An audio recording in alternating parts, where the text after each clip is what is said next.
برادران ملت اسلامیہ، السلام علیکم ورحمۃ اللہ وبرکاتہ۔ الحمدللہ الحنان المنان الذي خلق الانسان وعلمه البيان، والصلاة والسلام على رسوله سید الانس والجان وعلى آلہ واصحابہ ذوی الخیر والاحسان، اما بعد فأعوذ باللہ من الشیطان الرجیم، بسم اللہ الرحمن الرحیم۔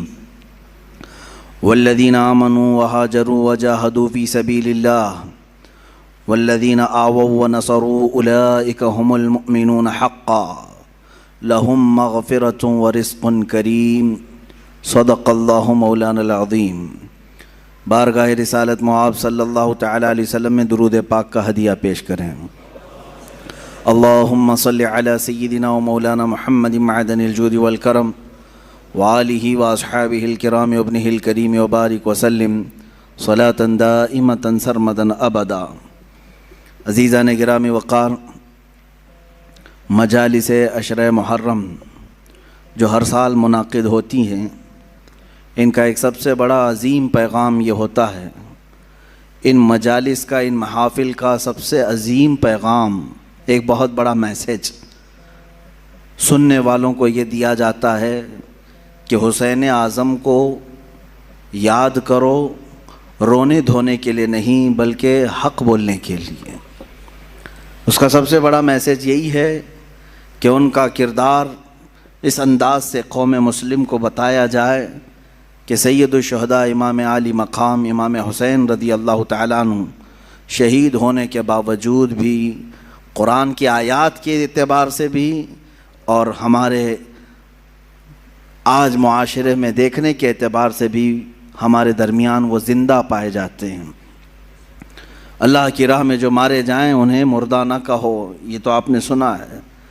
تو اس پیغام کے تحت ہمیں بولنا وہی چاہیے کہ جس سے حوصلے جوان ہوں، مومنین کے حوصلے بڑھیں، کمزوری کی طرف نہ جائیں۔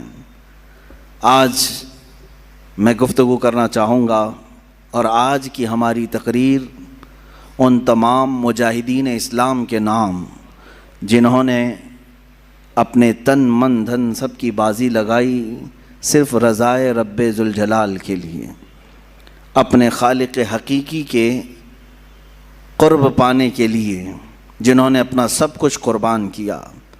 انہی کے متعلق اقبال نے کیا خوب کہا، آئین جواں مرداں حق گوئی و بے باکی، اللہ کے شعروں کو آتی نہیں روباہی۔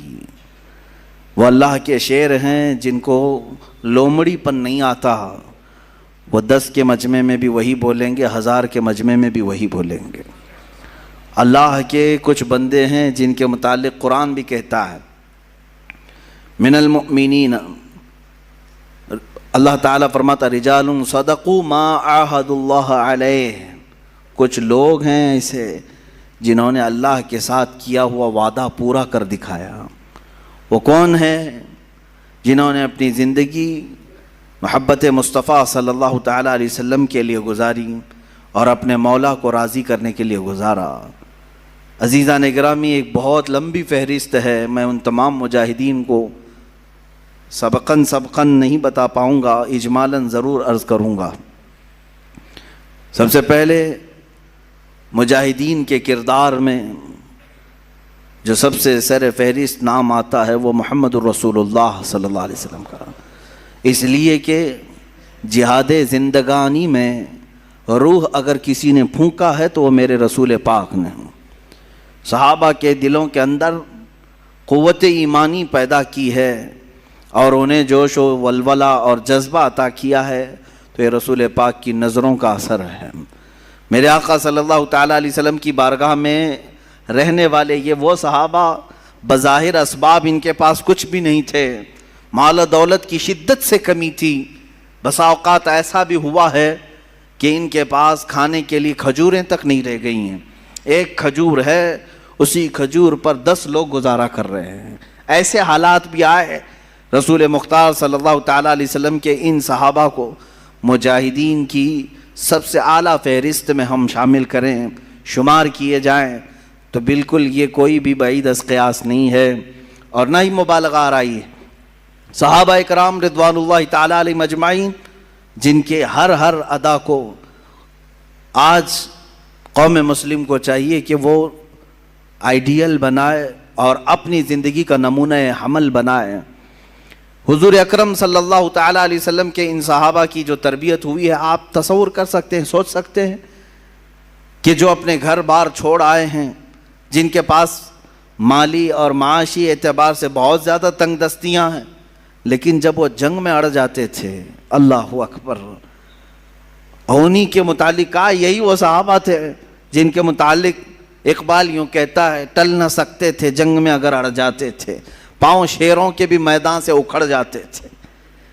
یہ وہ جماعت تھی جن کا یہ نعرہ تھا، تجھ سے سرکش ہوا کر کوئی تو بگڑ جاتے تھے، حق سے سرکش ہوا کوئی تو بگڑ جاتے تھے، ارے تیغ کیا چیز ہے، توپ سے بھی لڑ جاتے تھے۔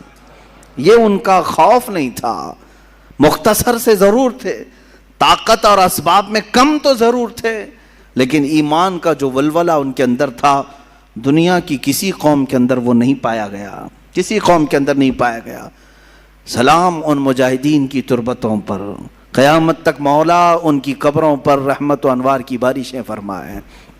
عزیزان گرامی، رسول مختار صلی اللہ تعالی علیہ وسلم کی کیمیا اثر نظروں نے انہیں جس پائے کا بنایا تھا، سچ کہا شاعر نے، خود نہ تھے جو راہ پر اوروں کے ہادی بن گئے، کیا نظر تھی جس نے کہ مردوں کو مسیحا کر دیا، ایک عرب نے آدمی کا بول بالا کر دیا، خاک کے ذروں کو ہمدوش سریا کر دیا۔ یہ مصطفیٰ کریم صلی اللہ تعالی علیہ وسلم کی کیمیا اثر نگاہ تھی کہ جو صحابہ اکرام رضوان اللہ تعالی علیہم اجمعین کو بہت ساری خصوصیات کا حامل بنایا۔ وہ لوگ جو مدینے میں یا مکے میں پہلے چھوٹی چھوٹی باتوں پر لڑ جاتے تھے، 120 سال تک کے ان کی جنگیں ہوتی تھیں، بڑے ان کے اندر برائیاں پائی گئی ہیں، عرب کے معاشرے میں سنتے رہتے ہیں آپ تاریخ، لیکن وہ انقلاب کیسا تھا جس کو میرے آقا صلی اللہ علیہ وسلم نے انہی صحابہ کے درمیان پیش کیا، اور اس جماعت کو ایسا تیار کیا کہ ان کا مثل اور ان کا مثیل آج تک کوئی نظر نہیں آتا۔ صحابہ اکرام رضوان اللہ تعالی علیہم اجمعین، ان میں جو مجاہدین صحابہ ہیں، ان میں سے مختصر چند صحابہ کی سیرت لیتے ہوئے ہم آگے بڑھتے ہیں۔ اسلام کیسے پھیلا ہے، اسلام کیسے پھیلا ہے؟ آج یہاں مسجد میں بیٹھ کر کے کچھ لوگ یہ سمجھتے ہیں پھولوں کی سیج پر سج کر ہمارے گھر میں آ گیا ہے، ہم باپ سے مسلمان ہیں، ماں سے مسلمان ہیں، اور اب تو لوگوں کو، ہمارے بچوں کو ایسا بھی لگتا ہوگا کہ بڑے کا گوشت کھانے والا مسلمان ہوتا ہے۔ آسان کام تو ہے میرے عزیزو، اس اسلام کو ہم تک پہنچانے کے لیے جن مجاہدین نے اپنے مجاہدانہ کارنامے نمایاں انجام دیے، ان کی ایک بڑی لمبی فہرست ہے، طویل فہرست ہے۔ آج جو تم سکون کے ساتھ مسجدوں میں نمازیں ادا کر پاتے ہو، یا پھر تمہارے گھروں میں آج دین اسلام کی جو بہاریں ہیں، ان کے پیچھے قربانیوں کی ایک لمبی قطار ہے، قربانیوں کی ایک بہت لمبی فہرست ہے۔ رسول مختار صلی اللہ تعالی علیہ وسلم کے وہ صحابہ جن کی زندگیوں کو دیکھے، مشقتوں کا سامنا، مصیبتوں کا سامنا جو کرنا پڑا، یہ کربلا کے بیانات میں ہونا ضرور چاہیے، جہاں ہم حسین اعظم کے مجاہدانہ کردار کو بیان کرتے ہیں، ساتھ ہی رسول پاک کے دیگر جانثار صحابہ کی جہاد کو بھی ہم بیان کرتے ہیں، ان کے مجاہدانہ کردار کو بھی ہم بیان کرتے ہیں۔ اس کی وجہ یہ ہے کہ میرے عزیزو، صحابہ اکرام اور اہل بیت ہمارے لیے دونوں ہی عظمت کے حامل ہیں، اور ان دونوں کے ساتھ ہی ہم جنت کے طلبگار ہیں۔ میرے آقا صلی اللہ تعالی علیہ وسلم کے یہ چند صحابہ جن کے کردار کے متعلق میں عرض کر رہا ہوں، اے نوجوانوں، وہ معاشرہ کیسا تھا جس میں باپ اور بیٹا اس بات پر لڑ رہے ہیں کہ کل بدر میں مجھے جانا ہے کہ تم کو جانا ہے۔ کوئی کھیل کے گراؤنڈ میں نہیں جا رہے تھے، بدر کے میدان میں، مدینے سے 160 کلومیٹر کی دوری ہے، باپ اور بیٹا رات کے وقت گھر میں لڑائی کر رہے ہیں اس بارے میں۔ بیٹا کہتا ہے نہیں، میں رسول پاک کے ساتھ جاؤں گا، باپ کہتا ہے نہیں، میری عمر زیادہ ہے، میں رسول پاک کے ساتھ جاؤں گا۔ بیٹا کہتا ہے آپ بوڑھے ہو چکے ہیں، جوانوں کی وہاں ضرورت ہے۔ ان دونوں کی تکرار ہوتی رہی، یہاں تک کہ دونوں نے قرآن اندازی کی،